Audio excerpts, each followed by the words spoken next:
Papo Rural. Oferecimento Plantio Jumil, a primeira concessionária Jumil do Brasil. Muito bem, a gente continua o nosso AgroSucesso nesta manhã e a gente tem a satisfação de receber por aqui o coordenador técnico e comercial de insumos da cooperativa, comigo, Beckenbauer Ferreira, para a gente falar um pouquinho mais das perspectivas da safra 23-24. Beckenbauer, muito bom dia, bem-vindo. Bom dia, Leonardo. Mais uma vez agradecer pelo convite e a gente poder levar informações para os nossos produtores rurais da nossa região. Muito bem. Bom, Beckenbauer, para a gente poder começar essa entrevista, vamos falar um pouquinho sobre as condições que o produtor rural está tendo nesse momento. Ele está conseguindo avançar com o seu plantio ou não? Leonardo, é um ano desafiador, um ano chamado estressante, né? Por que estressante? As condições climáticas não estão favoráveis, né? A quantidade de chuva, o índice pluviométrico está muito baixo e bastante isolados, né? Então, o nosso produtor está bem preparado em termos de equipamentos de plantio. Então, quando há alguma chuva, por estar isolado, eles realizam o plantio. Mas, nesse momento, grande parte dos produtores está parado, né? Estão avaliando as áreas que foram plantadas para ver se pode haver algum replantio. E, infelizmente, os índices cada vez mais baixos, né, de chuva, e está deixando o produtor, tirando a noite de sono do produtor, né, que realmente é muito complicado. O cenário, então, não é de uma lavoura saudável em formação? Leonardo, nós temos vários casos. Onde nós tivemos as chuvas pontuais que realizou o plantio, nós temos uma lavoura até saudável. Lavoura saudável que eu falo, lavoura já de seus 15, 20 dias, que já lignificou a haste principal, então não tem tanta interferência da temperatura. Já as lavouras já recém-plantadas, que estão no início de germinação, essas sim estão perdendo. O que estão perdendo por quê? Chamada escaldadura. O que é escaldadura? É a temperatura alta demais no solo, onde é o rompimento do colo da planta. O colo da planta é a parte do ar com o solo. Então a temperatura do solo esquenta tanto que ele estrangula, corta a translocação e a planta vem a morrer. E isso tem diminuído bastante nos nossos estandes aí de plantas, né? E provavelmente pode acontecer algumas áreas de replantio sim. Lógico que essa decisão deve ser tomada após as chuvas, né, a regularização das chuvas, para a gente fazer as avaliações corretas, ver o estande que sobrou, qual a variedade que está ali, se ela adapta aquele estande reduzido, para a gente não poder fazer tomar uma medida muito perigosa e colocar o nosso produtor em risco aí e diminuir os gastos dele, né? Se for fazer uma análise do ano de 2023 com anos anteriores, que análise que a gente tem? Análise que estamos em atraso, né, no plantio. Esse ano nós estamos com 18%, 19% de plantio. Em relação ao ano passado, no mesmo período, nós estamos em 24%, 25%. Realmente está bem abaixo dos anos anteriores. Perspectivas de clima, deve melhorar ou não? Pelas perspectivas que a gente olhou hoje pela manhã, há uma frente fria entrando agora na nossa região a partir de quinta-feira. Provavelmente seremos beneficiados com essas chuvas aí. Talvez não em grande parte das nossas áreas de atuação, mas eu acredito que no sudoeste goiano será privilegiado com algumas chuvas aí. E o que a gente pode esperar dessa frente fria? É bastante fria mesmo ou não? Não vai ser bastante fria, né? Vai ser apenas, acredito que vai dar uma normalizada na nossa temperatura, né? Dar uma baixada, a gente está vendo que a sensação térmica está muito alta. E acredito que vai ser em torno de seus 20, 30 milímetros aí no máximo. Acho que da quinta-feira até domingo a gente terá notícias boas aí com chuvas aí na nossa região. E essa chuva? Bons volumes, chuvas localizadas ou não? Vai chover para todo mundo? Eu acredito que não será para todos no primeiro momento. Mas acredito que na hora que entrar novembro, as chuvas normalizarão e vamos ainda ter tempo hábil para fazer o plantio e vai correr tudo bem este ano na nossa área. Bom, falando em novembro, até quando essa janela é segura para o produtor rural aqui da nossa região? Leonardo, as variedades e o próprio clima faz com que a gente tenha uma excelência na produtividade até 15, 20 de novembro. A partir dessa data, né, já começa a correr risco. Por quê? Os dias encurtam, né, e a soja gosta de dias mais longos. Então, se encurta esses dias aí, e aí a gente faz com que diminua a nossa produtividade. Se a gente for analisar com relação à safrinha, a gente pode ter uma redução da safrinha? Leonardo, pelo índice que hoje nós temos aqui de área plantada, sim. E mesmo tendo tempo hábil para plantar, mesmo o nosso produtor estando preparado para plantar, se você analisar os custos hoje de milho, não estão favoráveis, né? Apesar que essa semana passada, teve um aumento no preço aí da commodity de milho, mas infelizmente ainda não está lucrativo para o nosso produtor.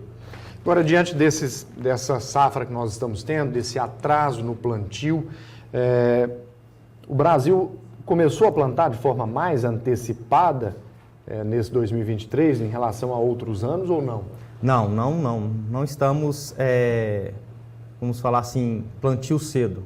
Os anos anteriores, os plantios foram bem mais cedos. Anos anteriores, nós estávamos já com soja plantada, já com seus 20 dias. Assim que terminou o vazio sanitário, iniciamos o plantio, as condições climáticas foram favoráveis, foi desenvolvendo normal, tanto o plantio como a cultura. De acordo com esses dados que nós estamos recebendo aí, por exemplo, da Conab e outros relatórios que tem aí de produtividade, esses números podem se confirmar ou não, diante desse clima que nós estamos tendo? Pode se confirmar, mas eu acredito que ainda é cedo para a gente fazer essa análise ainda, porque estamos no início, temos ainda a genética da variedade tem capacidade, das variedades de soja tem capacidade de recuperação, acho que é meio cedo para a gente dar uma avaliada nisso aí. Tá certo.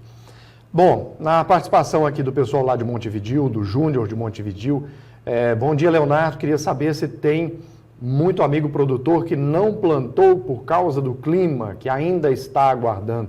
A gente acredita que sim, né? Sim. Pelo que a gente está vendo aí, ou até pelo que você já comentou. Sim, Leonardo, acredito sim. Na região do Leonardo, ele está sendo beneficiado, né? Realmente lá está o avanço do plantio, acho que nas nossas regiões de atuação da Comigo é a área que está mais com índice de plantio mais avançado. Já as regiões norte, nordeste, realmente, essas aí realmente são 5 a 6% no máximo de plantio. E correndo risco ainda de perder esses 5, 6%, porque realmente lá as chuvas são bem mais escassas, né? Foram mais escassas do que para a região do sudoeste. No caso de Montevidéu, então, ele está melhor do que, por exemplo, Rio Verde já está aí nesse volume de chuvas? Na verdade, Rio Verde. Rio Verde está melhor que Montevidéu? Não, Rio Verde, Montevidéu e Jataí são regiões mais melhores de chuva. Já a região nordeste, por exemplo, vamos dar um exemplo, Nova Crixás, Montes Claros, Iporá, realmente são regiões que o índice provavelmente já é mais baixo. Mas nesse caso, nesse momento, Montevidéu melhor que Rio Verde, nesse avanço do plantio? Nesse momento, sim. Se a gente for comparar Jataí, Rio Verde, Montevidéu, Montevidéu já plantou quanto? 60% ou mais? Hoje, no último levantamento que a gente fez na área de atuação da Comigo, o Montevidéu hoje está com 60% a 70% de área plantada, Rio Verde está com 60% e Jataí está com 50%. Ou seja, o Montevidéu realmente saiu um pouco na frente esse ano. Foi mais beneficiado com as chuvas. Muito bem. Um abraço a todos aí de Montevidéu, obrigado pela audiência. O Flávio de Paraúna, estou percebendo muito produtor que não vai plantar agora, que encerrou por esse ano. Como é que vocês estão vendo isso? É o Flávio. Obrigado, Flávio. Flávio, é uma situação complicada. Eu acredito que em algumas regiões pode acontecer isso realmente. Que o produtor irá desistir, irá fazer a formação de forragem na sua área, mas eu acredito que ainda seja pequena essa área ainda. Temos também, Flávio, algumas áreas que foram abertas. Nós temos um grande número de áreas abertas em algumas regiões. Então, eu acredito que o número é bastante pequeno nas áreas que os produtores vão parar de plantar. Muito bem. Um abraço ao pessoal de Paraúna. Obrigado pela companhia. Nós temos algumas mensagens aqui com relação a Quirinópolis. O pessoal dizendo que por lá, pouco plantio por enquanto, querendo saber qual seria aí a umidade ideal. Certo. Obrigado pela participação. A umidade ideal para iniciar os plantios, a gente fala de 80 a 100 milímetros. Por que isso? A gente enche a capacidade do solo de umidade, né, e garanta que a semente tenha uma germinação normal e forme uma planta adequada, sem sofrimento. Ou seja, ela rompe mais rápido, ela gasta menos energia para sair do solo.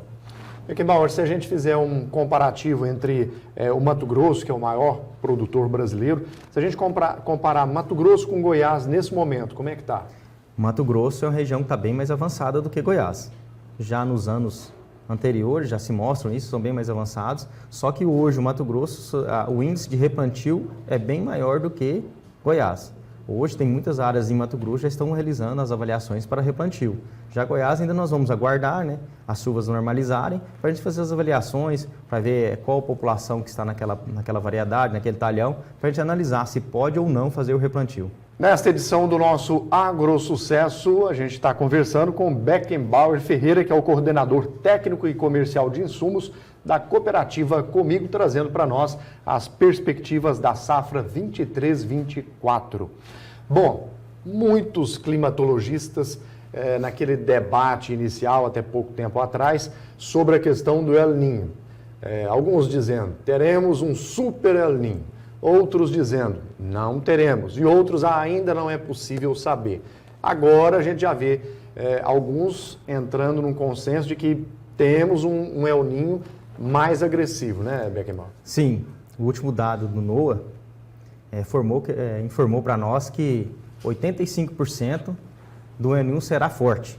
E a gente está vendo isso aí, né? Realmente temperaturas muito altas, chuvas bastante isoladas e poucas, e realmente dificultando o plantio do nosso produtor. A relação se é forte, se é fraco, se é alto, a tendência é que estamos dentro dele. E realmente vamos ter algumas dificuldades, né? Para plantar, para desenvolvimento da planta. E anos de poucas chuvas é sinal de anos de maior incidência de insetos. Então o produtor tem que ficar atento a isso aí. As lavouras já estão estabelecidas, né? Que já fiquem atentos aos besorrinhos, às vaquinhas, aos percevejos, às lagartas. Realmente nesse ano dará maior ênfase a elas. Realmente porque a temperatura, quando aumenta, se diminui o ciclo da praga e a praga se aumenta a sua proliferação. Proliferação. Isso. Perfeito. Bom, a participação aqui do Júlio Elmar, lá de Santa Helena de Goiás, querendo saber se tem esperança de subir os preços da soja. É uma questão que a pergunta de milhões. Isso, é uma questão que todo produtor quer saber, né? Realmente a gente tem que analisar os números. Os nossos estoques estão altos. A última safra, o Sul e a Argentina veio com uma produtividade baixa, mas o centro do Brasil repôs essa baixa produtividade no Sul. E hoje nós temos também uma colheita nos Estados Unidos, né? Um plantio um pouco mais atrasado no Brasil. Devemos analisar todas as situações e verificar. Bem provável que um atraso no plantio da soja pode ser que aumente um pouco o preço, mas o produtor tem que aproveitar as oportunidades. Aparecer algum momento ali que o preço está mais viável para ele fecha algum negócio para ele, realiza a contrato futuro, já fixa esse preço de soja para frente. Júlio Elmar, um abraço a você e a todos aí em Santa Helena de Goiás. Vamos falar sobre milho tiguera, aonde as lavouras estão avançando, por exemplo, ali na região do Rio Preto. Eu passei por ali ontem e percebi que a soja ali está bonita, está saudável, as lavouras estão avançando ali na região do Rio Preto. Mas a gente ainda vê presença de milho tiguera, em algumas lavouras uma presença expressiva. Qual que é o prejuízo do milho tiguera para o produtor rural? Realmente, a gente tem observado aí, né? Algumas regiões deram algumas chuvas, Rio Preto teve algumas chuvas iniciais e favoreceu realmente a germinação desse milho da safrinha, que é o chamado milho tiguera. Na cultura da soja, além da competição, que realmente compete com a cultura da soja, é uma invasora, uma planta invasora, tem a proliferação de insetos. Exemplo, cigarrinha, lagartas. E a cigarrinha nós sabemos que é um grande problema na safrinha. Realmente diminui bastante a nossa produtividade.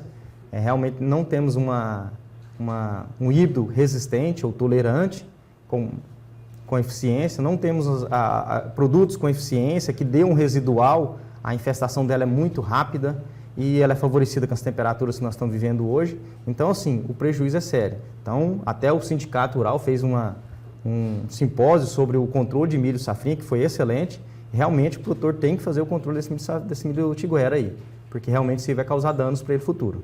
E esse é um problema sem solução? A gente tem que ver, porque temos que regular melhor as máquinas, né? Com velocidade mais reduzida na hora de colher o milho safrinha. Temos que fazer um controle da cigarrinha para evitar que esse milho caia antes da colheita, né? E fazer o controle de doenças, que é essas doenças que fazem também o colmo se apodrecerem, né? E fazer com que a planta caia. E esse é um trabalho que todos os produtores precisam fazer, né? Porque de repente eu faço, meu vizinho não faz, problema continua ali entre nós, né? Com certeza, né? É um problema que se você não fizer, você vai estar passando, mas você também vai sentir esse problema também, né? Então é um controle que todos têm que fazer, todos têm que realizar esse controle.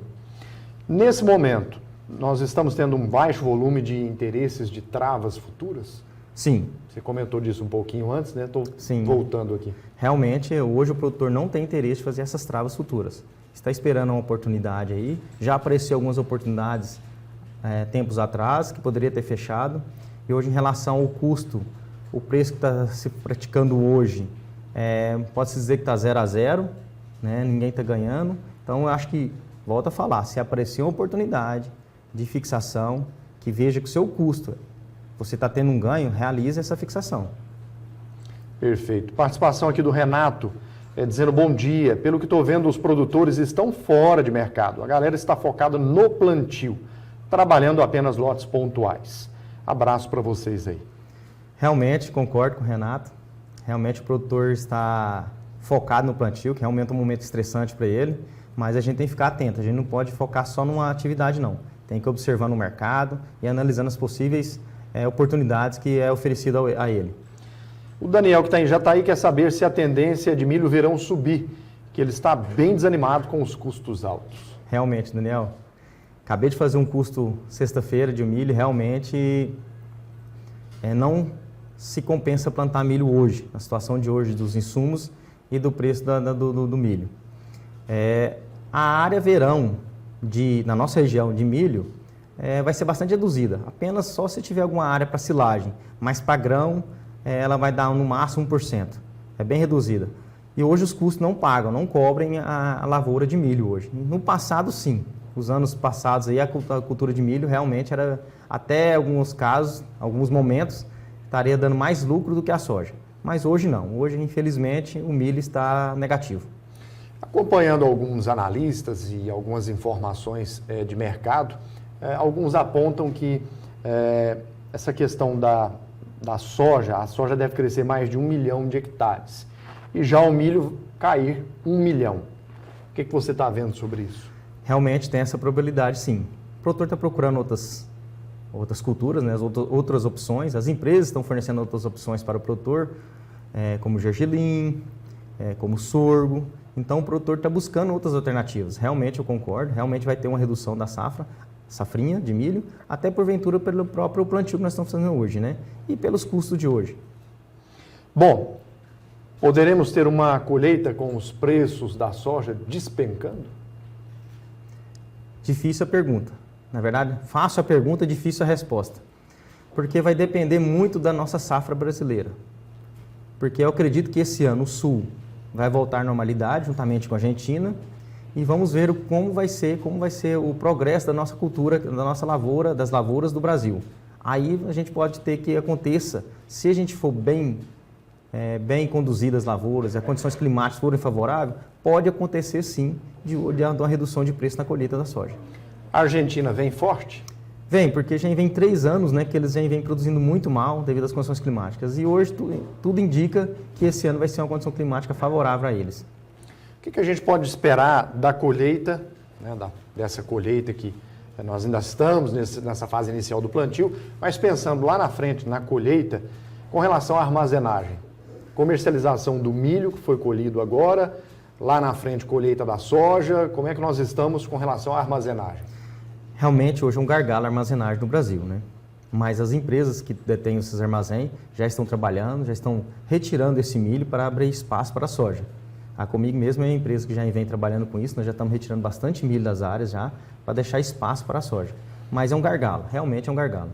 E a gente percebe que teve um grande atraso na comercialização do milho, vários produtores optaram por silo bolsa ou estão aguardando em alguma unidade da Comigo ou algum armazém particular.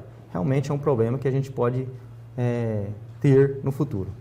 Para finalizar aqui, o Beckenbauer, quase finalizar a nossa entrevista, passa para nós um pouquinho do panorama do plantio aqui da nossa região. A gente conversava, você tem uns dados bem interessantes, né, sobre cada região aqui atendida pela cooperativa Comigo. Ah, sim, temos sim. A Comigo já há 7 anos ela faz a coleta de resultados de produtividade de soja e milho na área de atuação da Comigo. E a gente já tem hoje a área plantada da variedade A ou B. A gente sabe a produtividade dela durante os anos, tanto de soja como milho e sorgo, e isso são produtividades do produtor, não são trabalhos nem experimentos, sim realmente trabalhos do produtor, áreas do produtor.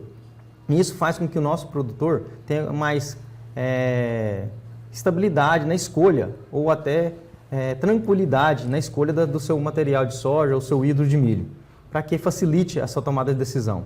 E são dados que qualquer cooperado pode ter acesso a elas, ou só ir na unidade da Comigo e solicitar ao engenheiro agrônomo da sua unidade para que seja repassado a eles. Excelente. Coordenador técnico e comercial de insumos da cooperativa Comigo, Beckenbauer Ferreira, obrigado pelas informações nesta edição do nosso Agro Sucesso Manhã. Eu que agradeço mais uma vez, Leonardo. Estamos sempre à disposição, na hora que precisar. Obrigado a todos e boa safra. Papo Rural. Oferecimento Plantio Jumil, a primeira concessionária Jumil do Brasil.